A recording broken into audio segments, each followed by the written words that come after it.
आप देख रहे हैं LN न्यूज। मी सुरुवातीपासून हे बोललेलो आहे की माझी अपेक्षा या सरकारकडून काही जास्त नाही आहे, कारण वरपासून ते खालपर्यंत जेव्हा सगळं भ्रष्टाचार सुरू असतं, पण जेव्हा उद्या महाराष्ट्राचे मुख्यमंत्री आदरणीय देवेंद्र फडणवीस साहेब आपल्या भाषणामध्ये किंवा आपल्या इंटरव्ह्यू मध्ये हे सांगतील की मी महाराष्ट्राला भ्रष्टाचार मुक्त करणार आहे, तर ते सरासर खोटं असणार आहे, कारण त्यांच्या नाकाच्या खाली अशा प्रकारचे उद्योग सुरू आहेत. मी जे आरोप केलं होतं ते आरोप नाही आहे, मी सगळं डॉक्युमेंट्स सहित मी आपल्याला दाखवले होते की कशा प्रकारे एक गव्हर्नमेंट एजन्सी MIDC, ज्याचा उद्देश हे आहे की महाराष्ट्रामध्ये इंडस्ट्री आपण कशा वाढवू शकतो, ते जेव्हा अशा प्रकारचे उद्योग सुरू करतात, एका मंत्र्याला खुश करण्यासाठी सगळे नियम धाब्यावर ठेवून कशा प्रकारचे हे ऍडजस्टमेंट करतात, याचं प्रमुख उदाहरण मी आपल्याला सविस्तर दिलेलं आहे. आता मला थेट MIDC ला प्रश्न विचारायचा आहे, मंत्र्यांना विचारत नाही मी, MIDC ला प्रश्न विचारतो. हे MIDC च्या डॉक्युमेंट आहे. हे MIDC जेव्हा कोणत्याही इंडस्ट्री उद्योग सुरू करण्यासाठी जातात, तर त्यांना हे पुस्तक देण्यात येतं आणि त्याच्यामध्ये काय आहे, ease of doing business guidelines on land allotment system of MIDC.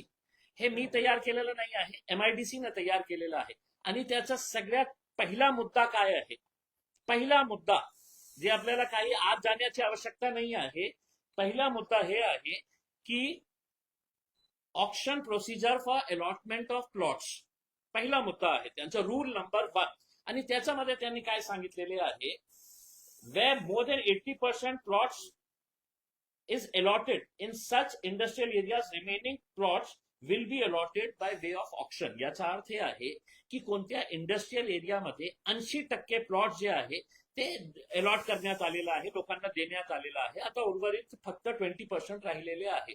Plots कमी आहे आणि मागणारे खूप जास्त लोक आहे. तर अशा परिस्थितीमध्ये MIDC ची जबाबदारी आहे की त्या प्लॉट्सच्या डिटेल्स पेपरमध्ये छापायचं, डिटेल्स द्यायचं, त्याचा ऍड तयार करून की इतकं एरियाचं लँड अवेलेबल आहे, आणि ते दिल्यानंतर जे जे इंटरेस्टेड असतील ते अप्लाय करतील. समजा एका प्लॉटसाठी जास्त बिडर्स आहे, इच्छुक आहे लोक, तर MIDC ने त्याचा ऑप्शन करायला पाहिजे.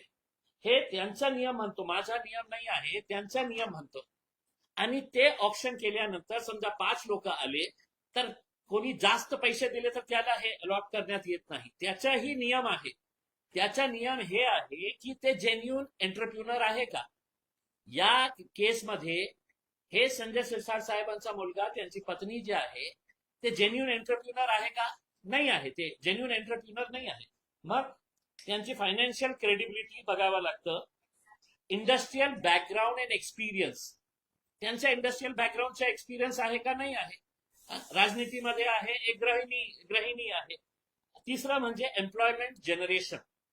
आता आपण हे लँड देत आहे, किती लँड आहे, 20,20,000 स्क्वेअर फीटच्या लँड, 5 एकरचं जवळ. 20,20,000 स्क्वेअर फीटच्या लँड मध्ये त्यांच्या म्हणण्याप्रमाणे त्यांनी जे ऍप्लिकेशन दिलेलं आहे की आम्ही 106 कोटी रुपयाची एक फॅक्टरी तिथे सुरू करणार आहे, तर त्याच्यामध्ये एम्प्लॉयमेंट किती मिळणार आहे लोकांना, तर फक्त 93 लोकांना. हो, 93 लोकांना एम्प्लॉयमेंट मिळणार आहे. आणि त्यांनी हे सविस्तर दिलेले आहे की 67 स्किल्ड एम्प्लॉईज असणार आहे, 24 अनस्किल्ड एम्प्लॉईज असणार आहे, उर्वरित जे आहे ते आपले सुपरवायझरी स्टाफ असणार आहे. टोटल मिळून 93.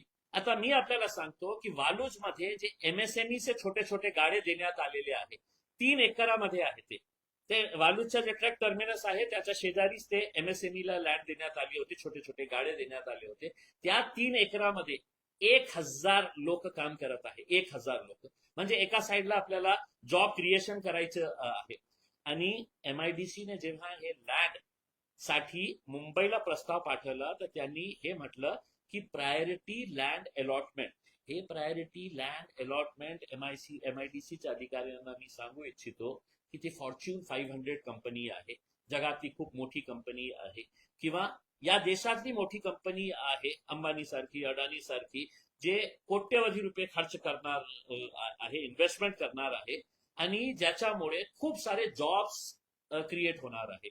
आता हे तर जेन्युन एंटरप्रिन्युअर नाही आहे, खूप मोठा काही इन्व्हेस्टमेंट असा आहे असं नाही ही आहे, आणि जॉब्स ही हजारो लोकांना मिळणार आहे. म्हणून आपण प्रायोरिटी अलॉटमेंट यांना द्या. हे जे प्रायोरिटी अलॉटमेंट करण्यात आलेलं आहे हे सगळं नियम तोडून मोडून हे सगळं करण्यात आलेलं आहे. आणि आता माझी जी चिंता आहे ही चिंता हे आहे की शिरसाट साहेबांनी सांगितलं की मी 8 दिवसांनंतर याचं उत्तर देणार आहे. मला एक भीती वाटतं की MIDC मध्ये सगळे डॉक्युमेंट्स खोडाखोड करण्याचं काम सुरू आहे. ते न करता आता त्याचं उत्तर दिलं तर मला असं वाटतं की बरं होईल. नाही पण जेव्हा तुम्ही उत्तर मागताय, प्रश्न विचारताय, काही पक्ष म्हणून, पक्षाचे प्रदेशाध्यक्ष म्हणून या संदर्भात सरकारनं भूमिका घ्यावी म्हणून आंदोलन किंवा आणखी काही तुम्ही पाऊल टाकणार आहात का? काय आहे की जेव्हा मी मुख्यमंत्र्यांना ऐकतो आणि ते म्हणतो की आम्ही महाराष्ट्राला मुक्त करणार आहे, तर त्यांनी असं नाही म्हटलं कधीही की तुम्हाला मला साथ द्यायची असेल महाराष्ट्राला भ्रष्टाचार मुक्त करण्यासाठी तर तुम्ही आंदोलन करा, मगच मी कारवाई करणार आहे. मुख्यमंत्र्यांना आपल्या मार्फत हे सगळे डॉक्युमेंट्स आणि सगळं काही माहिती त्यांना पडलेलं आहे की कशा प्रकारचा हे कारभार सुरू आहे. त्यांच्या नाकाचा खाली हे सगळं सुरू आहे. मी वाट बघत आहे, मी एक टेस्ट घेत आहे, एक्झाम आहे देवेंद्र फडणवीस साहेबांचा, ते किती प्रामाणिक आहे आपल्या बोलण्यामध्ये जेव्हा हे बोलतो ते. आता काही दिवस वाट बघणार, त्याच्यानंतर नाही काही झालं हालचाल तर एन्फोर्समेंट डायरेक्टोरेटला, सीबीआयच्या अँटी करप्शन विंगला, इन्कम टॅक्सला, आणि हे जाणून सुद्धा की महाराष्ट्र सरकार काही करणार नाही, मुख्यमंत्री देवेंद्र फडणवीस साहेब त्यांनाही सगळ्या पुराव्यास मी आमची तक्रार देणार. राज्यपालांना वेळ दिली राज्यपालांनी, त्यांना जाऊन भेटणार आणि त्यांना सविस्तर सांगणार ही कशा प्रकारचे काय काय उद्योग आपल्या इथे सुरू आहे. तुमचे आरोप गंभीरपणे घ्यायची गरज नाही असं म्हणणं आहे. ठीक आहे ना, मी आरोप नाही केलं. म्हणजे काय आहे की मी जेव्हा हे बोलतो ना की माझी अपेक्षा या सरकारकडून काही जास्त नाही आहे, कारण भ्रष्टाचार कसा चाललेला आहे सगळ्यांना माहित आहे. खऱ्या अर्थाने बघायचं असेल तर विट्सचं प्रकरण जेव्हा बाहेर आलं होतं तर त्यावेळी सुद्धा मुख्यमंत्र्यांनी आदेश द्यायला पाहिजे होतं की आपण याची इन्क्वायरी लावू की कशा प्रकारे कलेक्टर ऑफिसच्या लोकांनी शिरसाट साहेबांच्या मुलाला मदत केली होती ते हॉटेल विकत घेण्यासाठी. आता तुम्ही माझ्यावर हे करता की गांभीर्य घेण्याची आवश्यकता नाही आहे. महाराष्ट्र सरकारने काही नाही केलं, एन्फोर्समेंट डायरेक्टोरेटने काही नाही केलं, तर माझा विश्वास या देशाच्या न्याय प्रणालीवर आहे. आम्ही कोर्टात जाऊ आणि सगळं पेपर हे करू, आणि कोर्टामध्ये काही नाही झालं तर कमीत कमी हे तर असणार आहे की इतकं विरोध असून सुद्धा इम्तियाज जलीलने काही मुद्दा काढला होता, आणि मला विश्वास आहे की हे एक एक पानं एक एक शब्द मी जे बोलत आहे ते फक्त डॉक्युमेंटच्या आधारावर बोलत आहे. सर, तुम्ही सगळे डॉक्युमेंट्स काढले, या सगळ्या प्रक्रियेमध्ये कोणते कोणते अधिकारी इन्व्हॉल्व्ह आहेत आणि त्यांचा कसा रोल आहे, आणि हे मंत्र्यांच्या मुलाला प्लॉट मिळावा म्हणून त्यांनी कशी सगळे नियम लावले, अशी काही यादी वगैरे तुमच्याकडे असू शकते. याची नावं तुम्ही का जाहीर करत नाही? तुम्ही फक्त केवळ मंत्री आणि मंत्र्याच्या पुत्र आणि पत्नीवर आरोप करताय किंवा तुम्ही डॉक्युमेंट देताय काय अधिकाऱ्यांना?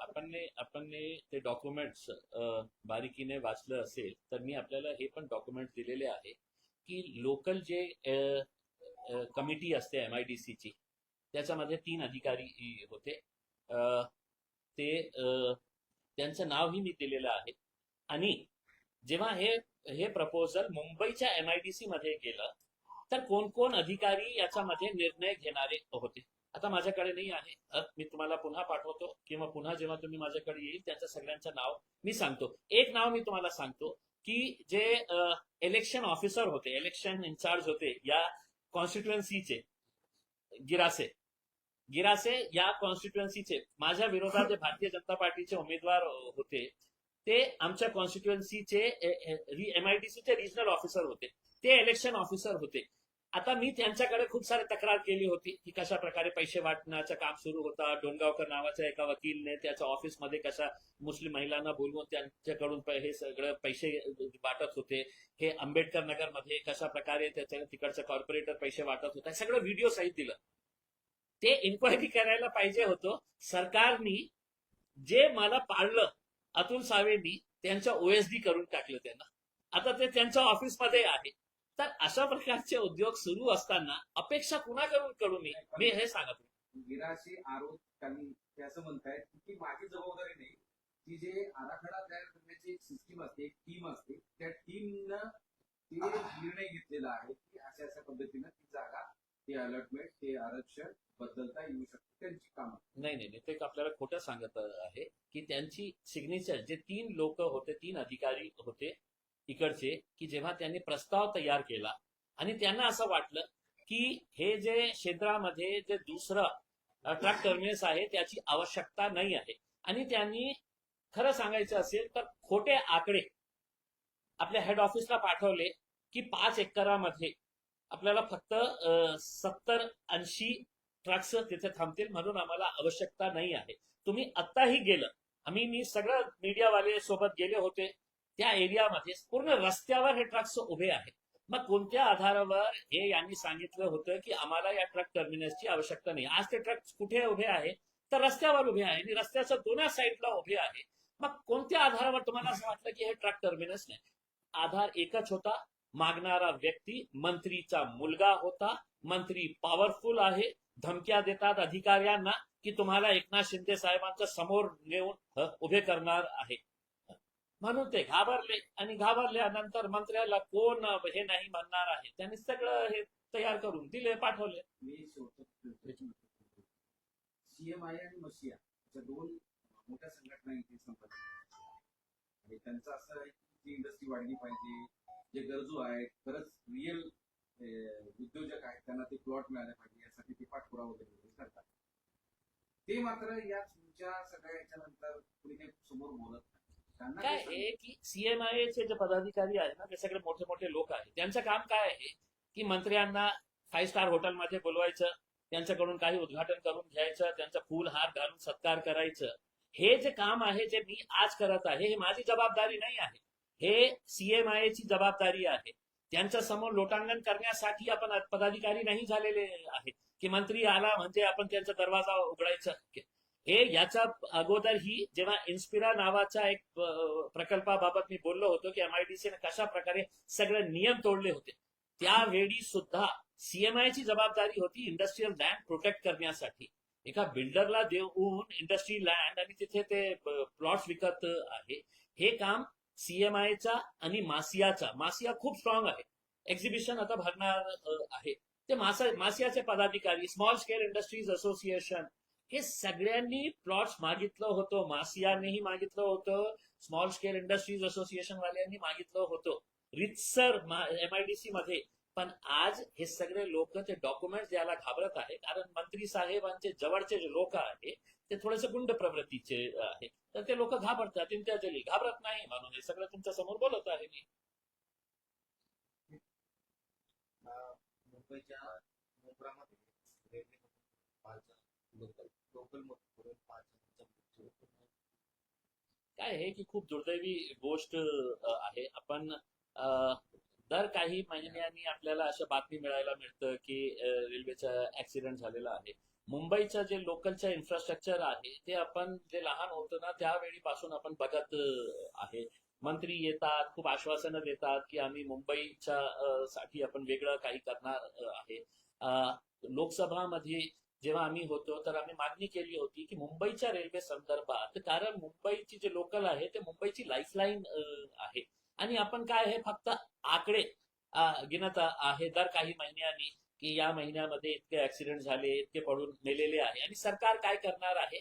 तेच करणार आहे जे आता मुख्यमंत्री आणि रेल्वे मंत्री करणार आहे की मेले ना 5 मेले ना, आम्ही सगळ्यांना 5-5, 10-10 लाख रुपये जे काही कॉम्पन्सेशन आहे. म्हणून माणसाच्या जीवाचं जे किंमत आहे ना तर त्यांनी ठरवलेली आहे. मेलं ना तर ते मरू द्या ना, आम्ही तुम्हाला कॉम्पन्सेशन देत आहे ना, 5 लाख 10 लाख रुपये जे काही असतील. मला असं वाटतं की सगळ्या राजनैतिक पक्षांनी एकत्र येऊन मुंबईला आपल्याला वाचवायचं असेल तर हे लाईफलाईन मजबूत करण्याची आवश्यकता आहे. तुमच्याकडे कोणताही कारण नाही. राज्य सरकारमध्ये तुमची सरकार आहे, केंद्र सरकारमध्ये सरकार आहे. आजही खचाखच भरलेले असते लोकलचे. कोणत्याही स्टेशनवर जा मुंबईमध्ये, जे पीक आवर्स असते, उभे राहायला जागा नसते. का आपण इन्फ्रास्ट्रक्चर वाढत नाही आहे? जे महत्वाचा मुद्दा आहे त्याच्यावर लक्ष करा ना आपण.